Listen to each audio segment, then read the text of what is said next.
जानकारी न्यूज में आप सभी का स्वागत है। वो कहावत है ना कि ऊपर वाले की लाठी में मार बहुत खतरनाक होती है लेकिन आवाज नहीं होती। यह कहावत दिल्ली के अंदर जिन लोगों ने फसाद करवाया था उनके ऊपर बिल्कुल सटीक फिट हो रही है। 2020 के अंदर आप सब जानते होंगे दिल्ली के अंदर किस तरीके से फसाद हुआ, 50 लोग खत्म कर दिए गए। लेकिन अब खबर आ रही है कि इसी फसाद को बढ़ाने वाले एक व्हाट्सएप ग्रुप कट्टर हिंदू एकता के एक सदस्य को, यानी एक हिंदू नेता को 3 साल की कोर्ट ने सजा सुनाई है। आगे इसके बारे में थोड़ा डिटेल से आपको बताएंगे कि दरअसल किस तरीके से इस हिंदूवादी नेता को यह सजा मिली है और इसके ऊपर आरोप किस किस तरीके के लगे थे। साथ ही साथ दो और बड़ी खबरें आपके सामने रखेंगे। दूसरी बड़ी खबर, कांवड़ियों का तांडव लगातार जारी है। एक और वीडियो सामने आया है, वो मैं आपको स्क्रीन पर दिखा रहा हूं, आप देख सकते हैं। यहां पर भी कांवड़ियों का तांडव जारी है। यहां पर भी एक और बस को कांवड़ियों ने टारगेट किया है, ऐसा दावा किया जा रहा है। आगे ये वीडियो भी हम आपको दिखाएंगे। साथ ही साथ कांवड़ियों के लिए जिस तरीके से स्पेशल ट्रीटमेंट का ऐलान योगी प्रशासन ने किया है, इसके खिलाफ अब भीम आर्मी के नेता चंद्रशेखर आजाद ने सवाल खड़े किए हैं। चंद्रशेखर आजाद ने जो बातें कही वो आपको जरूर सुनना चाहिए दोस्तों। आगे इनके बयान को भी सुनाएंगे, साथ ही साथ कई और अपडेट्स इससे जुड़े हुए आपके सामने रखेंगे। उससे पहले एक छोटी सी रिक्वेस्ट है, अगर ये वीडियो आपको अच्छा लगे, इंफॉर्मेटिव लगे तो लाइक जरूर करिए, इसको शेयर भी करिए। आपका एक एक लाइक और शेयर हमें मोटिवेशन देता है और इसी से हमें हिम्मत मिलती है और हम आप तक जो सच होता है वो पहुंचाने का काम करते हैं। तो प्लीज वीडियो को लाइक शेयर करिए, चैनल पर नए हैं तो सब्सक्राइब करना ना भूलें। अब बात करते हैं पहली खबर की। आपको खबर दिखा रहा हूं, जर्नल मिरर की खबर देखिए। दिल्ली हिंसा कट्टर हिंदू एकता व्हाट्सएप ग्रुप के सदस्य लोकेश को नफरत फैलाने के आरोप में कोर्ट ने 3 साल की सजा सुनाई है। कैसे, मैं आपको बताता हूं, स्क्रीन पर देखिए। फरवरी 2020 के उत्तर पूर्वी दिल्ली दंगों के दौरान सांप्रदायिक नफरत फैलाने के मामले में दिल्ली की एक अदालत ने शनिवार को लोकेश कुमार सोलंकी नामक एक हिंदू नेता को दोषी करार देते हुए 3 साल की साधारण कारावास की सजा सुनाई है। सोलंकी उन लोगों में शामिल था जिन्होंने कट्टर हिंदू एकता नामक व्हाट्सएप ग्रुप के माध्यम से मुस्लिम समुदाय के खिलाफ भड़काऊ और हिंसक संदेश साझा किए थे। अतिरिक्त सत्र न्यायाधीश परवीन सिंह ने फैसले में कहा कि अभियुक्त का आचरण पहले से ही सुलग रही सामाजिक परिस्थितियों में घी डालने जैसा था।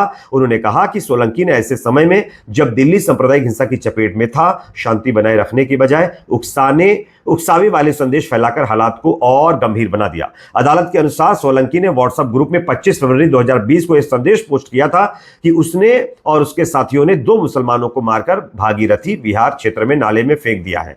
अभियोजन के अनुसार यह संदेश न सिर्फ अत्यधिक उकसाने वाला था बल्कि इससे अन्य लोगों को भी हिंसा के लिए प्रेरित किया गया। सोलंकी को भारतीय दंड संहिता की धारा 153A यानी धार्मिक समुदायों के बीच दुश्मनी फैलाना और धारा 505 यानी सार्वजनिक शांति भंग करने वाले व्यक्तित्व के तहत दोषी ठहराया गया है। अदालत ने प्रत्येक अपराध के लिए 25,000 का जुर्माना भी इनके ऊपर लगाया है।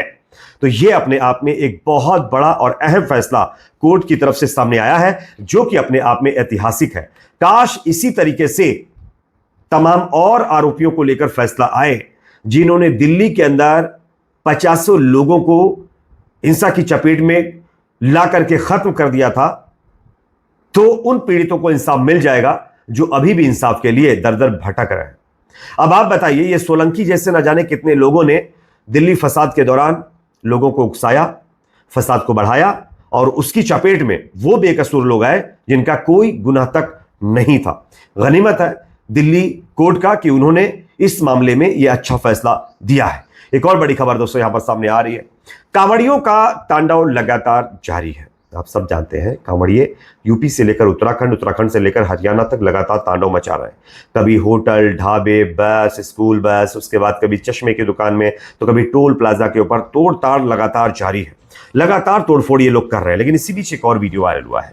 यहाँ पर भानुनंद नाम के एक्स यूजर ने इस वीडियो को पोस्ट किया है और लिखा है, कांवड़ियों का आतंक देखिए, मेरी नजर में यह बिल्कुल भी धार्मिक नहीं है। अगर किसी को आतंक शब्द से आपत्ति हो तो आतंक का पर्यायवाची जान लेना, आतंक का पर्यायवाची दहशत खौफ होता है और वही कांवड़िए करने का काम कर रहे हैं, ये इनका कहना है। और आप देख सकते हैं किस तरीके से वीडियो के अंदर एक बस को कांवड़ियों के द्वारा टारगेट किया जा रहा है।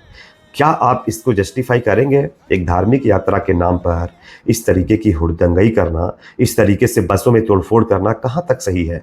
लेकिन सबसे अफसोसजनक बात तो यह है कि वो सरकार, वो पुलिस अब ना जाने कहां चली गई है, जो दूसरी तरफ इसी तरीके की यात्राओं में अगर कोई हुड़दंग मचाता है तो उनके खिलाफ कड़ी कार्रवाई करती है, लेकिन कांवड़ियों के ऊपर नहीं। इनको सिर्फ समझाया बुझाया जा रहा है और भेज दिया जा रहा है। इवन इनके लिए बाकायदा वीआईपी ट्रीटमेंट का भी इंतजाम किया जा रहा है।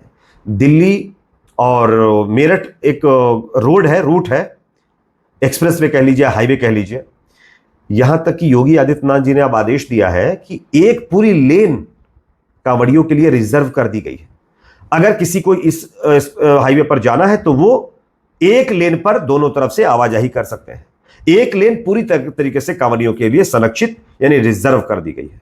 क्या इसी तरीके की सुविधा मुस्लिम समुदाय को दी जाती है? उनको तो नमाज तक नहीं पढ़ने दिया जाता है। उनको तो 2 वक्त की 2 मिनट की अगर नमाज पढ़ने जुमे के दिन या कभी ईद या किसी फेस्टिवल में पढ़ने की मांग करते हैं तब कहा जाता है कि इससे ट्रैफिक जाम हो जाएगा, ऐसा हो जाएगा, वैसा हो जाएगा। लेकिन यहां क्या ट्रैफिक में प्रॉब्लम नहीं हो रही होगी? सोचिए, जो गाड़ियां 2 लाइन पर इधर उधर डिवाइडर में डिवाइड होकर आती जाती थी, वो अगर 1 लाइन पर चलेंगी तो क्या इसमें दिक्कत नहीं होगी? क्या इसमें एक्सीडेंट के चांसेस नहीं बढ़ जाएंगे? लेकिन इसका कोई फर्क किसी के ऊपर नहीं पड़ता है। बस कांवड़ियों की यात्रा शुभ तरीके से हो, उनको कोई दिक्कत ना हो। खैर, ये दोगला जो व्यवहार है ना आज हमारे देश में किया जा रहा है। एक और वीडियो में आपको दिखाना चाहूंगा, इसी को लेकर के भीम आर्मी के नेता चंद्रशेखर आजाद ने सवाल खड़े किए। क्या कहा जरा सुनिए, उसके बाद इसकी चर्चा करेंगे। मैं इस बात पे सख्त विरोध दर्ज कराता हूं। आप मुसलमानों को सड़क पे 15 मिनट नमाज नहीं पढ़ने देंगे, जबकि उनका भी बराबर का योगदान है। वहीं पूरे कावड़ का त्योहार 1 महीना सड़क पर रहेगा। आप मुसलमानों की, जैनों की, सिखों की, बौद्धिस्टों की, ईसाइयों की धार्मिक आजादी का वो छीनने का करें, उन पर न्याय करें। आपको सरकार में आने का मौका मिला है, आपको कॉन्स्टिट्यूशन का सम्मान करना चाहिए। धर्म और जाति के आधार पर भेदभाव नहीं किया जा सकता है, स्थान के आधार पर, लेकिन ये हो रहा है उत्तर प्रदेश में, ये किसी छिपावा नहीं।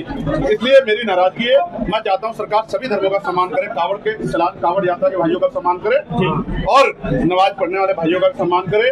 जैन भाइयों के गिरनार का जो विषय उनका भी सम्मान करे। बौद्ध समाज का, अब आप देखो, सदगुरु रविदास जी की जयंती पे कोई छुट्टी नहीं, कोई नई परमिशन नहीं मिली शोभा यात्रा की। बाबा साहब अम्बेडकर की जयंती पे कोई नई परमिशन नहीं मिली। आप समझिए, क्या यहाँ एक ही धर्म की धार्मिक भावना है, अन्य धर्मों की धार्मिक भावना है, तो उनका भी सम्मान होना चाहिए। देख लिया ना आप लोगों ने वीडियो। चंद्रशेखर आजाद ने साफ साफ कहा है, जब कांवड़ यात्रा के लिए 1 महीने तक सड़कें बंद रह सकती हैं तो मुस्लिम समुदाय को 5 या 15 मिनट के लिए नमाज की आज़ादी क्यों नहीं दी जा सकती? अल्पसंख्यकों, जिसमें सिखों, जैनियों, बौद्धों और ईसाइयों की धार्मिक स्वतंत्रता का ख्याल सरकार क्यों नहीं रख रही है? एक तरफ तो फ्रीडम दी जा रही है, दूसरी तरफ रिस्ट्रिक्शंस लगाए जा रहे हैं।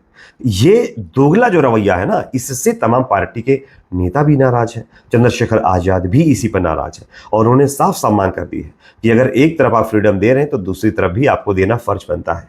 क्योंकि अगर आप कॉन्स्टिट्यूशन को मानते हैं, लोकतांत्रिक देश में रहते हैं, तो आपको इक्वल ट्रीटमेंट करने की सलाह हमारे देश का लोकतंत्र देता है, ना कि भेदभाव। आप भेदभाव नहीं कर सकते इस लोकतांत्रिक देश के अंदर। आप भीम आर्मी के इस नेता के बयान पर क्या कहेंगे? इनके बयान पर आपकी क्या प्रतिक्रिया रहेगी? कमेंट सेक्शन में जरूर बताइए।